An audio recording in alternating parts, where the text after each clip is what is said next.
तो आपके प्राण पखेरु उड़ सकते हैं, हमारे आपके किसी के भी। सर पे लाल टोपी रूसी, फिर भी दिल हिंदुस्तानी नहीं हो पा रहा। क्या ये लाल टोपी काली टोपी से तो 100 गुना अच्छी लगती है कि नहीं लगती? आपको भी लगती होगी।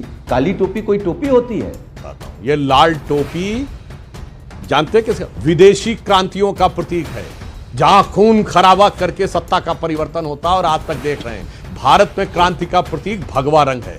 जो लाल तो रूस और चीन की भयंकर खूनी सुनील यादव समाजवादी पार्टी के नेता सांसद अपनी पार्टी की लाल टोपी की तुलना तिरंगे में केसरी रंग से कर रहे थे और बोल रहे थे कि बीजेपी के कई नेता काली टोपी पहनते हैं, उससे तो हमारी लाल टोपी बेहतर है। तो सुधांशु त्रिवेदी जी ने लाल टोपी की सारी सच्चाई बता दी, किस तरह करोड़ों लोगों को मार दिया गया था। तो चलिए सुनते हैं इस डिबेट को। उससे पहले इस वीडियो को लाइक और अगर आप इस चैनल पर पहली बार आए हैं तो सब्सक्राइब करना ना भूलें। अभी मजा आएगा ना भिड़ो। ऐसा है सुनील जी, आपने एक बात जो कही थी 5% गलत बोला था कि किसी के खाने में केवल 5% जहर मिला दिया जाए और 95% बिल्कुल ठीक हो तो वो प्राण घातक हो जाता है। इसलिए ये 5%, आप जिस कमरे में बैठे ना उसमें केवल 5% कार्बन मोनोऑक्साइड आ जाए तो आपके प्राण पखेरु उड़ सकते हैं, हमारे आपके किसी के भी। इसलिए ये 5% कह के, और ये 5% का आपने आकलन कैसे किया ये थोड़ा कहना मुश्किल है, क्योंकि 5% गैस 2 मिनट में 95% एरिया को कवर कर लेती है। खैर वो आपकी मजबूरी हम समझ सकते हैं, मगर सुनील भाई आप भी भद्रता से डिबेट करते हैं, आपको ऐसे नहीं बोलना चाहिए। मैंने एक एक डेट कोट की है कि 47 के बाद 49 तक आर्मी चीफ, 54 तक एयरफोर्स चीफ, 58 तक नेवी चीफ, 73 तक अमर जवान ज्योति में सिर्फ अंग्रेजों के सैनिकों के नाम, 68 तक वो साहब, 97 तक कोई मतलब ऐसे बात नहीं करनी चाहिए कि साहब एकदम ऐसी अज्ञानी बात करे। कौन ज्ञान की बात कर रहा, कौन अज्ञानी? मैं कोई ज्ञानी नहीं हूं, मगर अज्ञान की बात कौन कर रहा, कौन गुमराह? या जानते क्या, ज्ञानी आप भी हैं, मगर क्या बताएं जो टोपी आपके ऊपर चढ़ी हुई है ना, ये लाल, सर पे लाल टोपी रूसी, फिर भी दिल हिंदुस्तानी नहीं हो पा रहा है। कैसी लगी?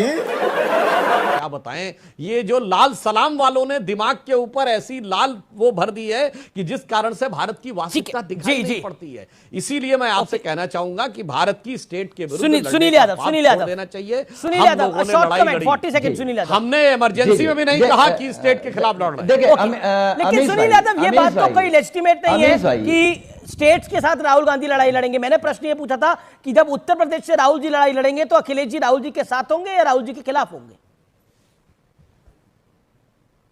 समाजवादी पार्टी उत्तर प्रदेश में अकेले भारतीय जनता पार्टी को हरा देगी 27 में।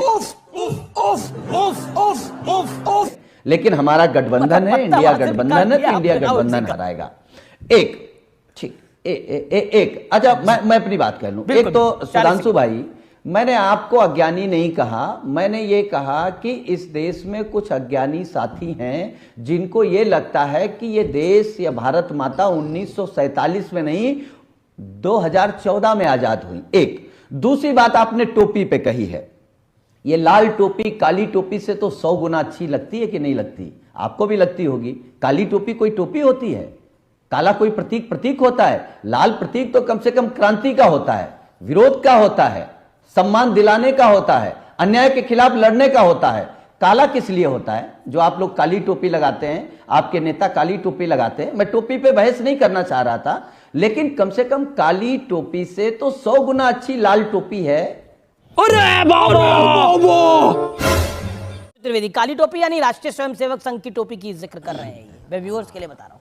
मैं बताना चाहता हूं, जो काली टोपी के लिए ये राष्ट्रीय स्वयंसेवक संघ के लिए कह रहे थे, और लाल टोपी दोनों का बताता हूं। ये लाल टोपी जानते किसका? विदेशी क्रांतियों का प्रतीक है, जहां खून खराबा करके सत्ता का परिवर्तन होता है। और आज तक देख रहे हैं भारत में क्रांति का प्रतीक भगवा रंग है, जो आत्म बलिदान और आत्मोत्सर्ग का प्रतीक है, जिसके लिए भगत सिंह ने बोला था मोरा रंग दे बसंती चोला, जिसके लिए कहा गया था जिस चोले को पहन शिवाजी खेले अपने आन पे, जिसे पहन झांसी की रानी मिट गई अपनी आन पर, आज उसी को पहन के निकला हम मस्तों का टोला। भाई वो लाल नहीं थी, लाल तो रूस और चीन की भयंकर खूनी संघर्ष, जिसमें अपने ही करोड़ों करोड़ लोगों को मरवा दिया, चाहे स्टालिन ने, माओ ने, पोल पोट ने, चाउसेस्कू ने। खैर अब आते हैं वर्तमान स्थिति के ऊपर। वो लाल और नीली छोड़ दीजिए, काली टोपी ने क्या काम किया आपको बताता हूं। इस देश में दलित बस्तियों में काम करने वाला सबसे बड़ा संगठन कौन? सेवा भारती, जो काली टोपी पहनने वाले आरएसएस के लोगों का। अब सुनिए, ट्राइबल एरियाज में काम करने वाला सबसे बड़ा संगठन कौन? वनवासी कल्याण आश्रम। वो कौन है? वो काली टोपी पहनने वाला आरएसएस के लोगों का। सबसे बड़ा विद्यार्थी संगठन अखिल भारतीय विद्यार्थी परिषद, आरएसएस के लोगों का। एक अकेला संस्थान जिसके 30,000 स्कूल है, विद्या भारती, 30,000 सरस्वती शिशु मंदिर, वो आरएसएस के लोगों का। सबसे बड़ा धार्मिक संगठन विश्व हिंदू परिषद, आरएसएस के लोगों का। सबसे बड़ा मजदूरों का संगठन भारतीय मजदूर संघ, कंबाइंड यूनियन ज्यादा होगी लेफ्टिस्ट की, वो आरएसएस के लोगों का। भारतीय किसान संघ आरएसएस के लोगों का। और सबसे बड़ी पार्टी भारतीय जनता पार्टी, जिसके दोनों प्रधानमंत्री संघ के स्वयंसेवक।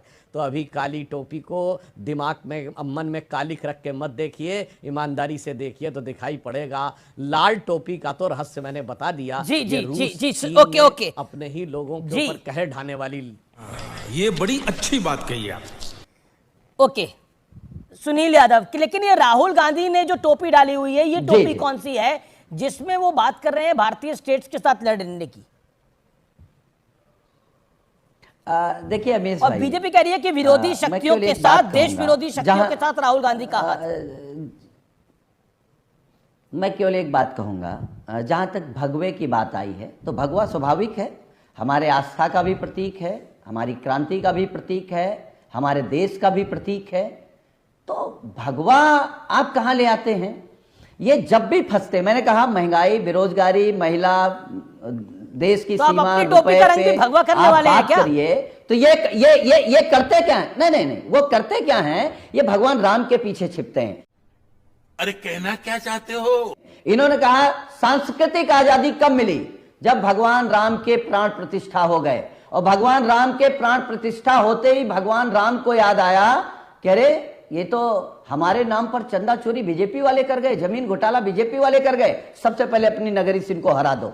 अयोध्या से हरा दिया, तब भी नहीं सबक सीख रहे हैं कि भगवान लेकिन नगरी से हरा दिया, लेकिन देश में तीसरी बार जिता दिया। कर्मों से, लेकिन उन्हीं राम ने नगरी से हराया लेकिन देश में जिताया। यानी आप कह रहे हैं कि अयोध्या नगर की एक लोकसभा हारना तो बड़ी बात है, लेकिन देश जीतना छोटी बात है।